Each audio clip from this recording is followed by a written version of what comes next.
Sans filtre, sans tabou, bonjour à tous et bienvenue sur la DW, la radio-télévision internationale allemande. Nous sommes aujourd'hui au Sénégal pour parler de la place et du rôle des jeunes dans la vie politique.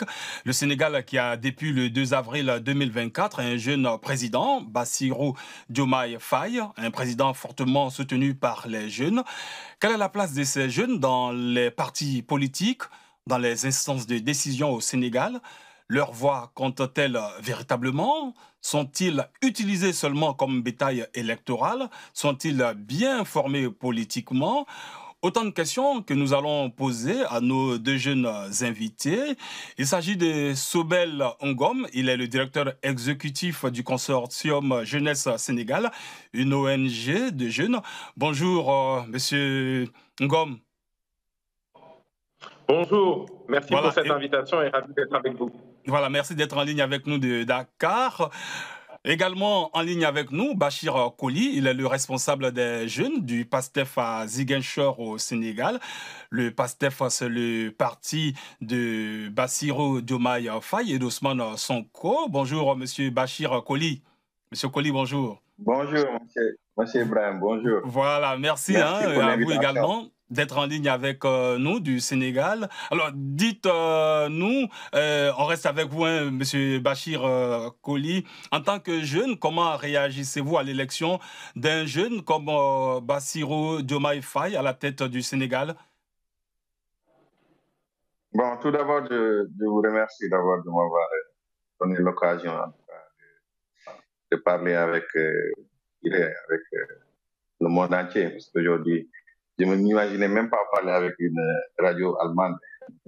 Donc, c'est intéressant et ça montre que, en tout cas, la jeunesse prend une certaine envergure au niveau politique. Non seulement pour vous répondre, je pense que la venue de Diomaye Faye aujourd'hui à la tête de notre pays, c'est une suite logique. Quand vous voyez la population, on te dit aujourd'hui la population sénégalaise est majoritairement jeune, composée de pratiquement de 70% de jeunes.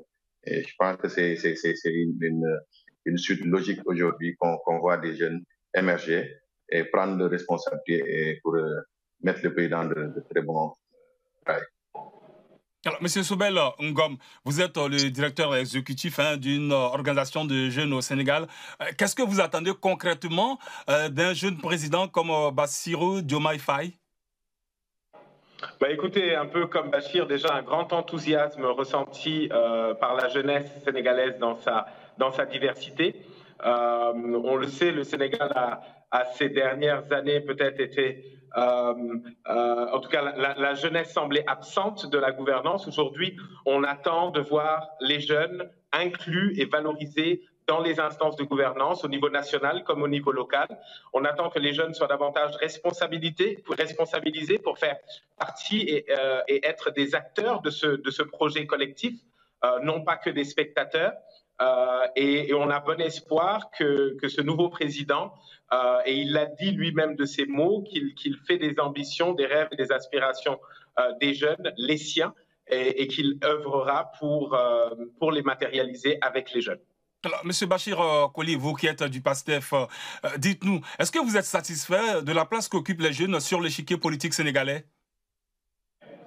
Oui, je suis très satisfait. Bon, si je prends exemple au niveau de Ziguinchor, vous savez, je suis adjoint au maire dans la commune de Ziguinchor, là où Ousmane Sonko est maire. Et je suis le plus jeune adjoint au maire du Sénégal. Je suis le plus jeune adjoint au maire du Sénégal. J'ai été adjoint au maire euh, à l'âge de 27 ans. De 27 ans. Et auparavant, ça n'existait pas. Donc, c'est une première. Donc, je pense que je ne suis pas le seul jeune qui est au niveau des adjoints au maire. Il y a pratiquement 5 jeunes. Donc, nous Oui, mais sommes en tout cas... est-ce qu'on retrouve beaucoup de jeunes dans les sphères de décision, dans les conseils municipaux, à l'Assemblée, dans les instances de décision? Est-ce qu'ils sont nombreux, les jeunes? Oui, ça est en train de changer avec l'événement de PASTEF. Je vous dis, à Ziguinchor, on a énormément de jeunes au niveau des conseils, de la commune de Ziguinchor. Mais aussi, quand on vient encore au niveau des adjoints au maire, il y a pratiquement beaucoup de jeunes. Je pense que c'est aujourd'hui une volonté qui est en train de se matérialiser. Et on a débuté au niveau local, mais maintenant, on le voit au niveau national, ça se concrétise à travers l'élection de la présidente M. Diomaye Faye.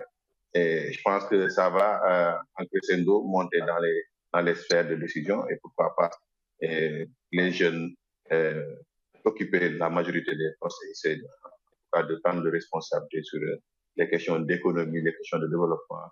Et pourquoi à chaque fois que les jeunes qui pleurent de manque d'emploi, quand les jeunes seront là pour essayer de travailler aujourd'hui pour montrer aux yeux de tout le monde que la jeunesse peut aussi tendre la population vers le développement, essayer d'amener un changement en tant que jeune, on attend rêver et enchanter.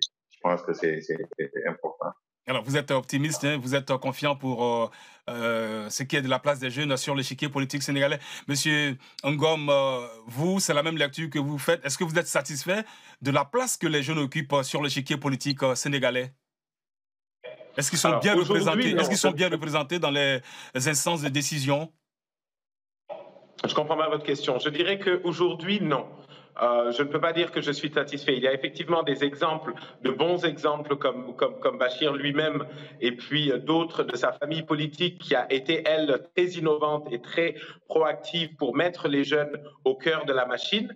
On ne peut pas aujourd'hui l'étendre à la réalité du pays dans les instances de décision. Une étude qu'on avait menée en 2020 nous disait que sur 20 sièges de représentation nationale ou locale, seuls 2 avaient moins de 30 ans. Donc on est quand même assez bas. Aujourd'hui, notre Assemblée nationale n'a, je crois, sauf erreur de ma part, aucun député de moins de 30 ans. Ou s'il y en a, ils ne sont pas 2, mais je crois pouvoir dire qu'il n'y en a pas. Donc oui, il y a un enjeu très important. Je pense que ce nouveau gouvernement l'a compris et on a espoir que les choses vont se rééquilibrer avec le temps et que la réalité démographique que représentent les 15-35 ans au Sénégal pourra davantage se faire ressentir dans les instances de décision locales et nationales. Alors, Monsieur Koli, selon vous, qu'est-ce qui plombe, qu'est-ce qui freine dans un pays comme le Sénégal l'ascension des jeunes sur le plan politique? Bon, en fait, moi, je suis d'accord avec M. Ngom. Quand je parlais du PASTEF, je n'ai pas parlé du cadre général. En réalité, c'est ça. Ce qui se passe à PASTEF, ce n'est pas en réalité ce qui se passe dans d'autres partis. Et je pense que le problème réel aujourd'hui qui peut aujourd'hui mettre un frein à cela, c'est au niveau des partis politiques. Il faut une certaine démocratie. Il faut permettre aux jeunes de sortir et de prendre certaines responsabilités. Il faut donner confiance aux jeunes, hein, à plus de responsabilités. Et si, par exemple, vous prenez des partis politiques qui sont depuis des années et quand les bureaux politiques ne se renouvellent pas, les jeunes ne savent pas où... quand tu fais de la politique, vous êtes appelé à chaque fois graver des échelons. Mais à cela, donc, c'est l'occasion, en tout cas, de propulser, mettre un peu de démocratie au sein de notre parti, permettre aux jeunes, en tout cas, d'éclore et donner des possibilités Alors, monsieur... de pouvoir à des postes de responsabilité. Alors, monsieur Ngom, ouais. Bon, on reste avec vous un peu, monsieur Koli. Vous qui êtes sur l'échiquier politique, vous êtes du PASTEF. En quoi les jeunes sénégalais, les jeunes qui veulent faire de la politique aujourd'hui, sont-ils différents de leurs aînés? Bon, en fait, je vais prendre juste mon exemple. Moi, je me suis intéressé à la politique en 2014. C'est en ce moment-là que je venais juste d'avoir mon baccalauréat. En même temps, en étant étudiant, je faisais beaucoup de recherches sur Anta Diop, sur certaines leaders africaines qui vraiment, comme les Thomas Sankara et tout. Et je dirais, c'était une tradition étudiantine. Quand on arrive à l'université, on devient révolutionnaire. Bon, je pense que ça, c'est un combat qui a été qui était là, mais il n'y avait pas de porteur, il n'y avait pas quelqu'un qui pouvait porter le message pour essayer d'envelopper toute cette jeunesse-là pour aboutir à quelque chose. L'événement de Ousmane Sonko est venu, c'était une bonne nouvelle pour nous parce que on avait besoin de cette personne-là, de ce genre de personnes comme les Thomas Sankara, hein, les Cheikh Anta Diop. Et il était là, il était le prototype en tout cas qui faisait en tout cas fusionner tout cela et il nous a montré la voie, on a suivi. Il est juste venu nous trouver dans le champ et on n'avait pas de repère et lui il a fait ce qu'il fallait. Ce qui a fait en tout cas que en sa majorité la jeunesse sénégalaise a adulé Ousmane Sonko, a porté son combat. Alhamdoulilah. Alors, M. Ngom, est-ce que vous pensez que les jeunes aujourd'hui au Sénégal qui veulent faire de la politique, ils sont différents de leurs aînés? Oui et non, parce que comme je le dis souvent, dans une proportion de population, vous avez toujours des gens bien intentionnés et mal intentionnés, et dans la jeunesse, vous en aurez aussi. Donc, sans vouloir faire du jeunisme extrêmement positif, je dirais qu'il y en a évidemment qui voient en la politique un moyen d'ascension sociale, personnelle, professionnelle et évidemment financier. Mais je crois qu'il y a quand même une conscience collective beaucoup plus forte qui a nourri cette génération aujourd'hui d'une volonté d'agir pour changer les choses, dans le sens où la politique n'est plus perçue seulement comme un moyen de diriger, mais un moyen de transformer. C'est comme ça que notre génération le voit. Et je pense aussi qu'il faut avoir une certaine lecture qui montre aussi que ce n'est pas seulement les jeunes ou les vieux qui ont changé, c'est la politique elle-même qui a changé. Moi, je fais partie de ceux qui considèrent qu'ils sont engagés en politique depuis des années.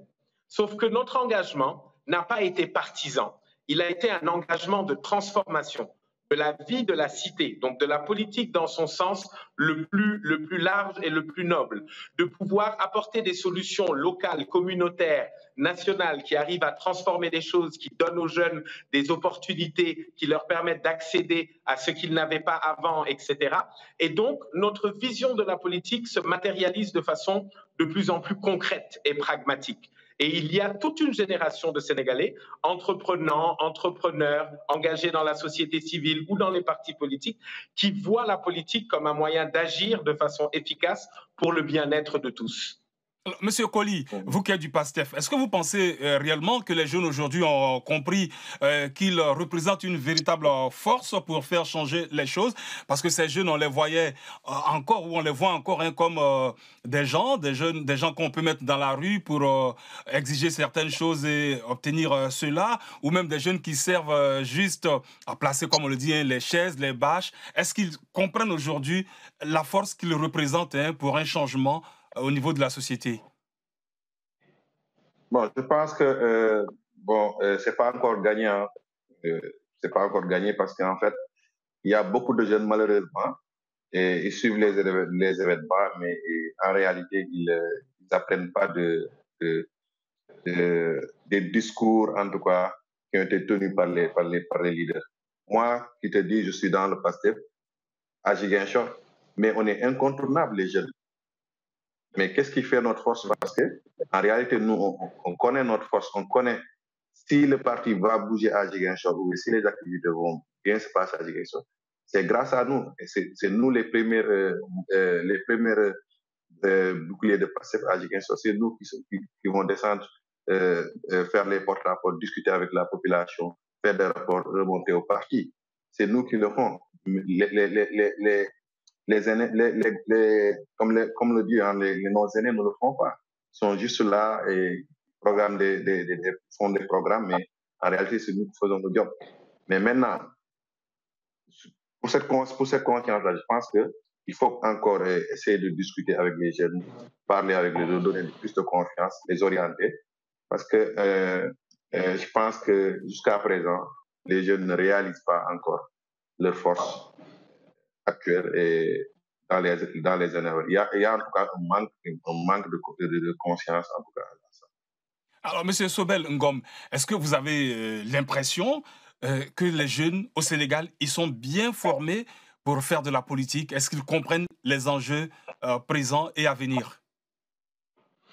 Écoutez, pour être global, je vais être assez mitigé, un peu comme Bachir.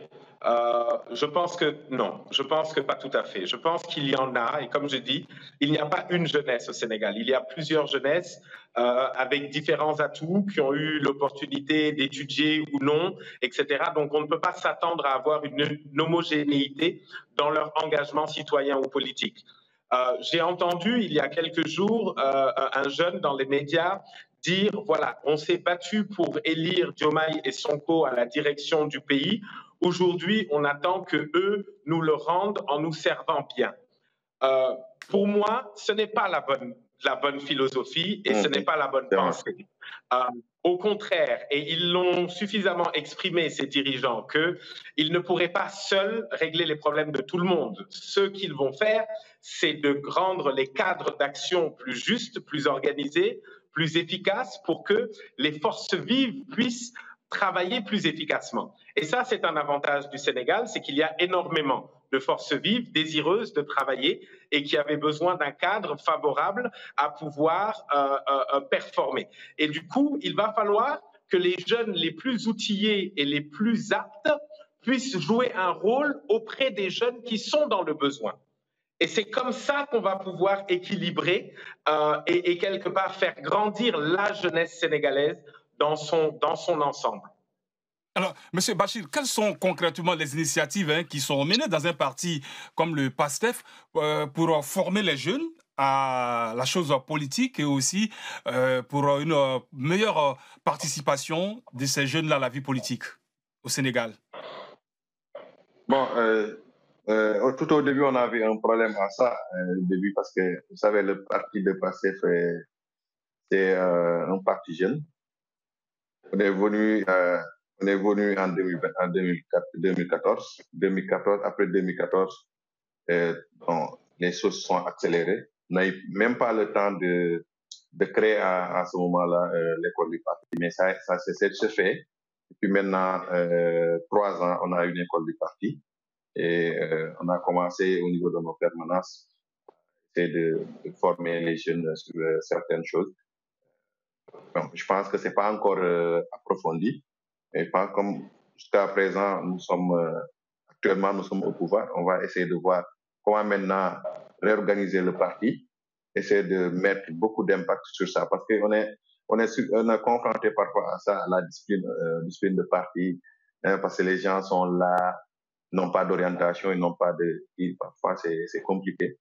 Mais je pense que Diomaye, en étant président, il a démissionné dans le parti et les choses vont s'accélérer. On a eu une note tout récemment pour voir comment réorganiser le parti, mettre un peu de discipline et pouvoir construire un parti fort.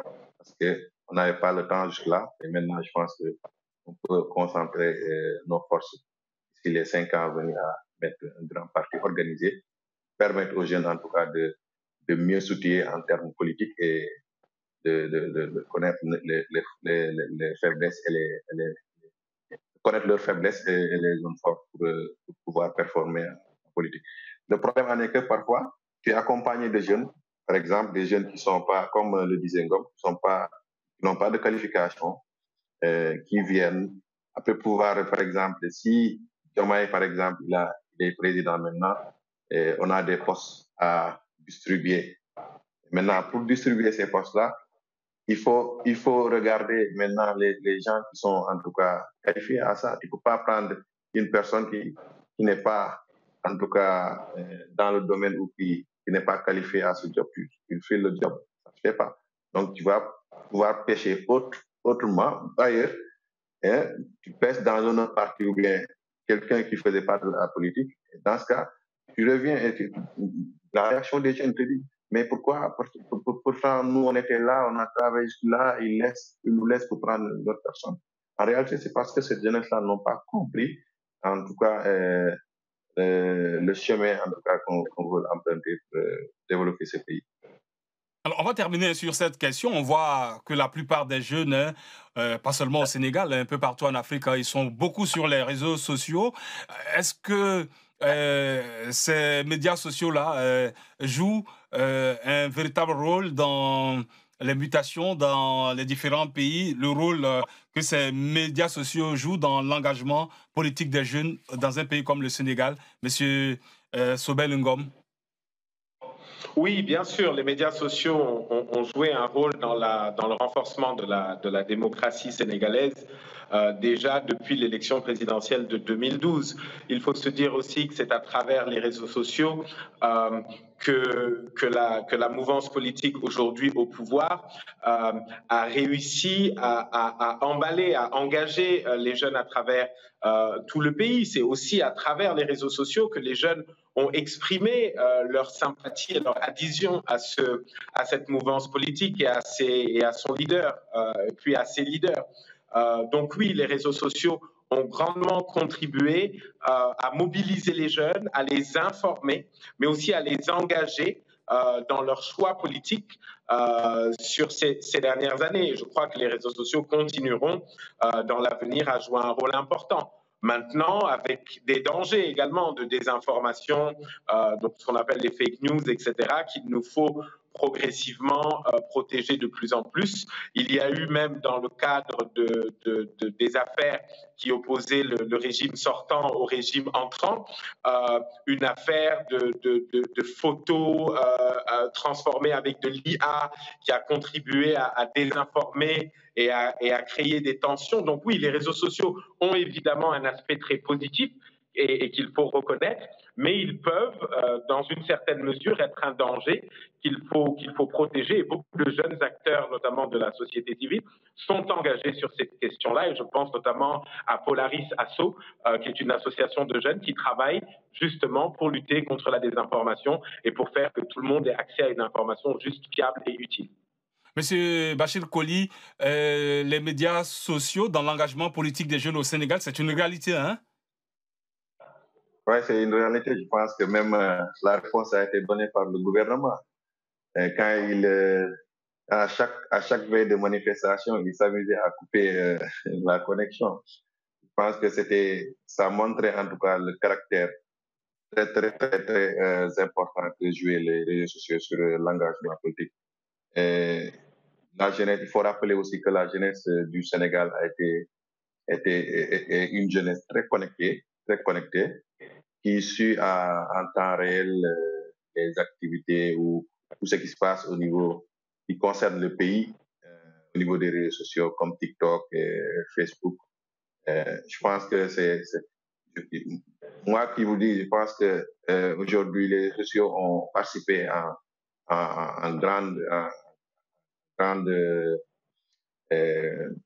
en grand sur le départ de ce régime.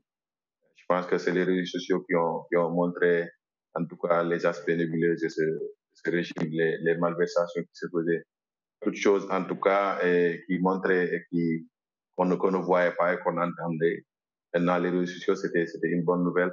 Par contre, ce qu'on pouvait déplorer en un moment donné, nous, au Sénégal, on n'avait pas une presse qui, à mon avis, servait, qui était là pour le peuple. À un moment, c'était une presse qui était un peu soumise. Et du coup, les réseaux sociaux étaient pour nous, étaient pour la jeunesse sénégalaise, au moins, en tout cas, fiable de montrer la réalité des choses et comment, en tout cas, le visage, le Alors, visage, le visage est montré. alors, on va terminer sur cette question. Vous avez 30 secondes pour répondre. Qu'est-ce qui a séduit? On avait commencé par Ousmane Sonko et Bassirou Diomaye Faye.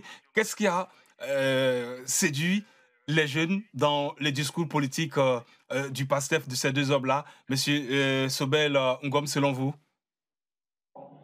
Écoutez, je pense que déjà la nouveauté de la tonalité qui a été donnée, un discours peut-être qu'on dirait très straightforward, qui adresse les choses avec une certaine rigueur et puis parfois même une certaine dureté, une posture assez simpliste dans le message et inclusif, et qui, évidemment, a beaucoup mis les jeunes au cœur de son discours. Non pas seulement comme « on va faire pour vous », mais « vous allez faire avec nous ». Je pense, si je devais retenir une chose, c'est en cette démarche que la jeunesse a adhéré. Nous allons faire avec vous. Monsieur Bachir Koli, selon vous, qu'est-ce qui a séduit les jeunes Sénégalais dans le discours prôné par le PASTEF, prôné par Bassirou Diomaye Faye, le nouveau président, et Ousmane Sonko, le nouveau Premier ministre? Je dirais en première la souveraineté économique, monétaire du moins, monétaire. Il y a aussi l'emploi parce qu'il a rassuré en montrant que le Sénégal aujourd'hui était un pays qui pouvait faire énormément d'emplois parce qu'on avait le gaz, le pétrole et tout. Là, la jeunesse est aujourd'hui confrontée à des problèmes d'emploi. Et je pense que si quelqu'un nous appelle en tout cas à travailler avec lui pour nous faire bosser dans l'avenir, mais on est là. Mais aussi, il faut rappeler que la lutte contre la corruption, parce que la corruption a fait trop de mal au Sénégal. Et parce qu'à chaque fois, on voit dans la presse des gens avec des faux billets, des gens avec le trafic de faux billets, des gens avec des autorités. Et puis, il y a l'impunité aussi qui était là. Et ils ont en tout cas rassuré les gens de ne pas protéger personne qui, à mon avis, prennent une certaine décision ou posent certaines actes qui ne vont pas protéger. C'est bien noté, M. Bachir Koli. C'est bien noté. On reviendra sans doute une autre fois sur cette thématique-là, jeunes et politique au Sénégal. Sans filtre, sans tabou, c'est tout pour aujourd'hui. Nous étions au Sénégal pour parler de la place des jeunes dans le débat politique. Merci donc à nos deux invités, M. Bachir Koli du PASTEF et M.